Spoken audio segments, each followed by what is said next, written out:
So for good day, so pakita ko lang yung order nyo na Nintendo Switch Genuine Official Pro Controller. So ayan po yung pangalan nyo. So pakita ko lang, tinetest namin sa computer. So press ko yung buttons.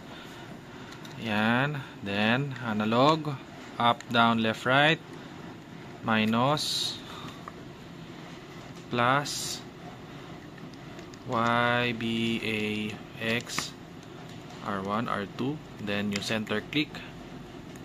Okay. So, pakita ko later naman yung wireless function naman niya sa Switch mismo. Okay, so pakita ko lang din, the Switch Pro Controller is currently charging. So, yan.